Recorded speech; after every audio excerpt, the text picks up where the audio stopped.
Hey guys, welcome back. Another night of a couple of game fives. Kind of a tale of of two different games.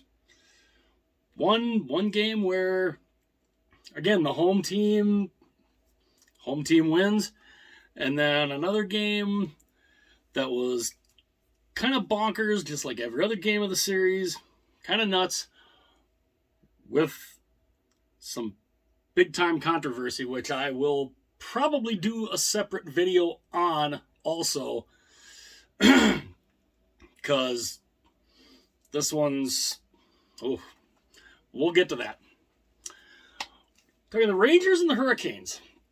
So this is game 5. The series is tied 2 apiece, and the Hurricanes are unbeaten on home ice. They haven't lost on home ice yet. The Rangers trying to steal a road win to go back home with a chance to win the series. Well, the first period starts. A lot of good end-to-end action, and the Shesterkin looking good again. As the guy who's most likely going to win the Vezina Trophy, because he's fantastic. But the Canes, they take a penalty, which now normally you don't exactly want to take penalties, but they create a turnover. The Rangers are trying to get into the zone. They create a turnover, and it's a 2-on-1 shorthanded, and Trocheck gets the shorthanded goal at 12:57 from Stahl. Beautiful play. A beautiful steal by Stahl, finds Trocheck, and Trocheck buries it. So that makes it 1-0. It's Trocheck's 4th of the postseason. So good start for the Canes. Really good start for Carolina. That then they go and they're tempting fate again. They go and they take another penalty. This time they pay for it. On the power play, it's Zibanejad from Panarin and Fox at 17:06. Ties the game. Now, you're thinking, okay, it's because the Rangers are good at hanging on, or they're good at turning it on when they need to. So they tie the game with just under 3 minutes to go, and that's how the first period ends. The period ends at 1-1. So they go into the second period, and the Rangers score. The Rangers score a goal. It looks like they've just gone up 2-1. Well, Carolina challenges it for offsides. They review it. It was offsides. So that goal comes off the board. So instead of a 2-1 Ranger lead, it's back to 1-1. Well, then the Rangers take a penalty, and the Canes make them pay for it. It's Teuvo Teravainen with his 4th of the postseason from Jarvis and D'Angelo at 9:47 on the power play. That gives the Canes a 2-1 lead, and it was a sweet goal. Teravainen he just rips this one, and Shesterkin he didn't have a chance. There was nothing he could do. Nothing he could do about it. So that makes it 2-1. And of course, some more end-to-end action. Hurricanes getting a lot of pressure on Shesterkin. Shesterkin, making good saves. He really was. So the second period ends. It's 2-1. Then we go into the third period, and same kind of thing. A lot of the action down in the Rangers' end. The Rangers are trying to get something working, and they're just Carolina's defense just they kept them bottled up really. And at 13:01, it is Svechnikov from Necas and Pesce. That's his 4th of the postseason. That puts the Canes up 3-1, and we go on. The Rangers are trying. They're trying, they're pushing, they pull the goalie. They can't really get, again, they just can't get by Antti Raanta. And that's how the game ends. The game ends. Carolina wins 3-1. Carolina remains unbeaten at home on home ice. It's weird. Unbeaten on home ice. They still haven't won a game on the road.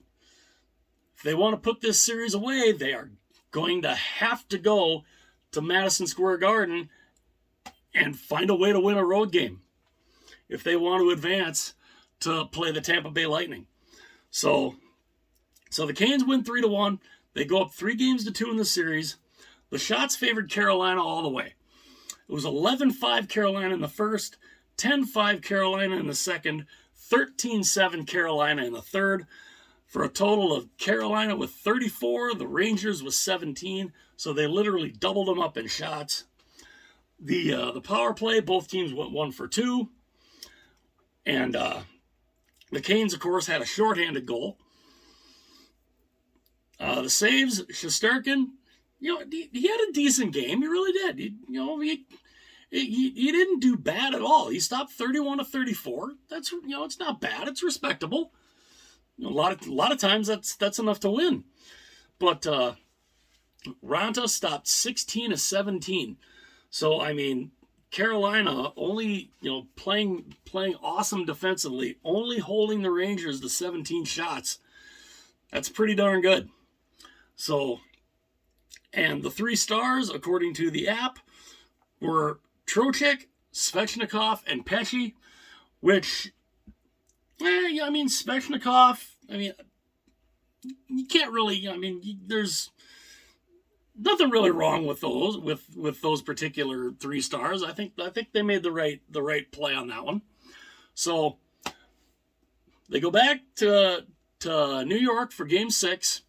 Carolina has a chance to clinch the series and advance to the Eastern Conference Final.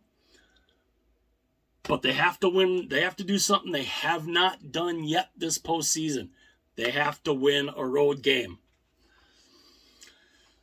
Because, as much as cool as it is to have Game 7 on your home ice, if I'm Carolina, I want to wrap this series up now.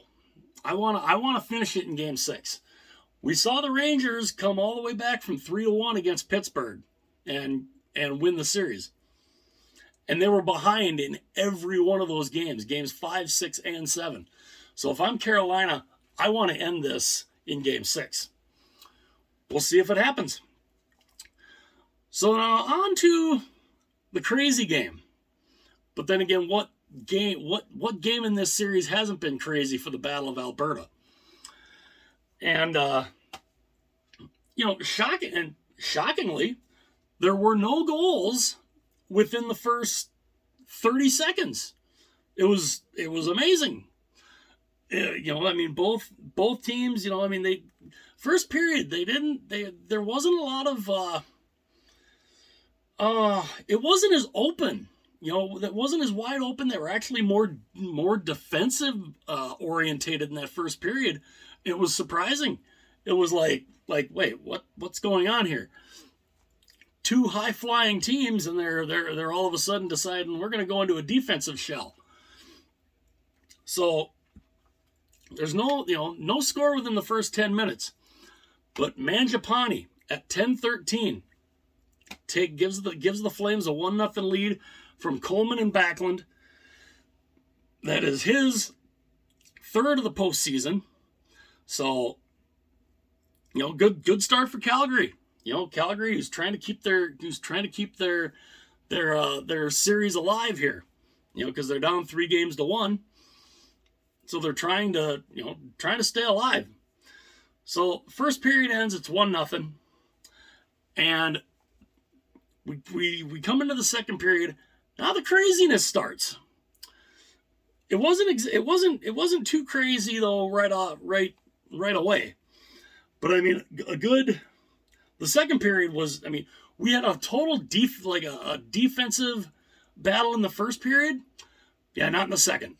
Second period, wide open, end-to-end, just nuts. Nuts to watch, but fun. lot of fun. And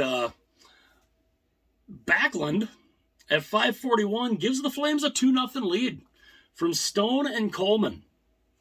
So Calgary's got a 2-0 lead. Most dangerous lead in hockey, right? 2-goal lead. Yeah, that would turn out to be, because not long after that, not quite 2 minutes, a minute 59 later, it's Nurse from Draisaitl and Hyman at 7:40. So that narrows the lead. It's 2-1. Well, then just a couple minutes after that, literally 2 minutes and 16 seconds, it's Puljujarvi off of a shot by Hyman. Hyman takes the shot. Markstrom looks like he has it in his glove. He doesn't have it in his glove. It hit his glove. He couldn't catch it. It went behind him, and Puljujarvi was like, "Oh, thank you." So that is his second of the postseason at 9:56. So now the Flames went from being up 2-0 to now it's 2-2. So again, some good end-to-end action. And now here's where the craziness starts. Now it's 2-2. At 14:57, Hyman gives the Oilers the lead. It's Hyman from Nugent Hopkins and Draisaitl. That's Hyman's 8th of the postseason at 14:57. That gives the Oilers a 3-2 lead. So they've come back from 2-0 down. They've taken a 3-2 lead. Well, not long after that, just 23 seconds, I think, after that or something like that, it's Gaudreau from Shillington to tie the game at 3 apiece at 15:12. That's Gaudreau's third of the postseason. So it's now 3-3. Well, then 16 seconds after that, it's Jarnkrok at 15:28 from Zadorov. So the Flames are now up 4-3. I remember as I'm making my work runs, I'm tuning into the game, and I'm seeing when it's 2-2. Then I see it when it's 3-2. I go over to pick pick up one of our team packets, and I come back, it's 3-3. Then I see, it's 4-3. And then 40 seconds after that, it's Bouchard from Draisaitl and Keith to make it 4-4 at 16:08. So we went from a 2-2 game to a 4-4 game in a minute and 11 seconds. The fastest 4-goal stretch of all time. It was like, are you kidding me? I mean, every time I'd look up at the TV, the score has changed. I'm like, what in the world is happening? It was just, it was nuts. It was nuts, but it was awesome. So it's 4-4. Excuse me. So it's 4-4. Third period starts. Again, some good end-to-end action. The Oilers are really putting on some pressure. And, Markstrom's making saves. Smith is making some pretty good saves. Nobody's running him. Nobody's running into him. Well, just under 6 minutes, there's just under 6 minutes left. And the Flames create a rush. They get a shot on the goal. The puck looks like it's rolling into the net. But Coleman comes in and he runs into Smith's leg. So he's kind of going forward with Ceci, I believe. I think it was Ceci who was pushing him, who was kind of pushing him in. Well, as he's going down, his one leg stretches out. and it makes contact with the puck, and it goes in the net. So Calgary's going nuts. They're just celebrating. The fans are crazy. The arena's nuts. The fans outside are going just absolutely bonkers. And so we're thinking, okay, Calgary now has a 5-4 lead. Well, and it wasn't a review. That's the thing. This wasn't an Edmonton coach's review. This came, Toronto called in, and they took a look at it. They looked at it a few times. I know I looked at it a few times. And they come back, and they say, no goal. That he kicked it into the net. Now, I plan on doing a separate video talking a little bit about this, but I'd love to hear your guys' thoughts. What did you guys think of that play? You know, did Calgary get hosed? Was it a good call? I don't know. I do plan on doing a separate video talking about this, because this was crazy. So it's still 4-4. Third period ends, so we're going to overtime, and the intermission. I mean, I was, I kind of looked back and watched some of the intermission, and there's some who swear that no, that was a good goal because the puck was most likely going in anyway. Others are saying no, he kicked it in because he extended his leg. So it was nuts. So the overtime starts, and Calgary's getting the better of the play in overtime. They're looking good, but the Oilers come in on a rush, and Draisaitl's got the puck. He's got the puck along the boards. He finds McDavid, and McDavid snipes it and buries it at 5:03, his 7th of the postseason from Draisaitl. The Oilers win the game 5-4. They win the series 4-1, and they advance to the Western Conference Finals for the first time since 2006. Needless to say, the fans in Calgary, not happy at all. Fans in Edmonton are just going crazy. They're very happy in Edmonton. And yeah, after losing game 1, after literally getting blitzed in game 1, 9-6, the Edmonton Oilers turn around and they win 4 straight to knock out the Calgary Flames and go to the Western Conference Finals 4-1. Absolutely nuts.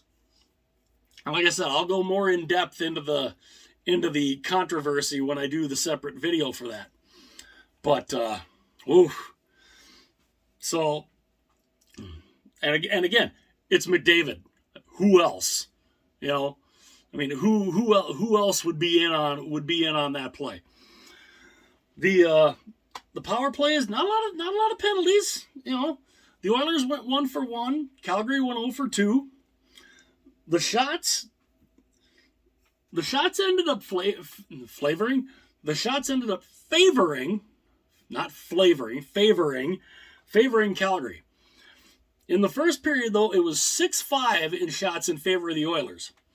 Yeah, 6-5 in shots. These two teams in the first period. That was that defensive shell I talked about. But then the second period starts, and Calgary has the advantage in shots in that period, 18-13.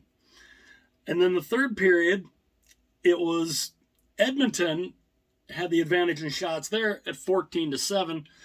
And in the overtime, it was Calgary had the advantage in shots 6-2 in the overtime. So the total, Calgary finished with 36 shots, Edmonton with 35. The saves, Smith stopped 32 of 36. Markstrom stopped 30 of 35. And the 3 stars were Hyman, McDavid, and Backlund. can't really go wrong with those particular 3 stars. But everybody's going to be talking about the play. Was it a kick? Was it just a redirection? I don't know. I will go a little more in depth. Give more of my thoughts on that, and in the separate video that I plan on doing. But what did you guys think of these 2 games? Can Carolina win a game on the road? And how did you guys like the Battle of Alberta? I thought it was a fantastic series. I wanted it to go longer. I wanted it to go all the way. I wanted it to go 7 games because these 2 teams are just, they hate each other, but they're fun to watch. So as my voice is getting a little hoarse, that's what happens when you kind of scream at these games sometimes. But let me know your guys' thoughts on these. What did you think of both of these games? Do you think the Oilers have a chance? Can they make a magical run? Can they maybe find a way to end up in the Stanley Cup final? I wouldn't mind it. I think it'd be kind of cool. I'd love to hear you guys' thoughts on that, though. And if you're new to the channel, hopefully you enjoyed the video. Hopefully you could make it all the way through the video. And if you like the content, hit that subscribe button down there. I would greatly appreciate it. I love all my subscribers. If you're looking for hockey content, any kind of hockey talk, reviewing games like this, jersey unboxings, just general hockey talk, even talking some potential controversial topics. I have no problem talking about those. It's fun to do. And if you guys if you're new to the channel and you're kind of into that stuff, hit that subscribe button. I would love to have you be a part of the channel. I greatly appreciate all of my subscribers, and yeah, let me know your guys' thoughts on these games, and hopefully you guys will tune in to the separate video that I plan on doing for the very controversial play, because I'll give more of my thoughts in that. And yeah, let me know your guys' thoughts in the comment section. And again, if you're new to the channel, you like the content, hit that subscribe button down there. I would love to have you be a part of the channel.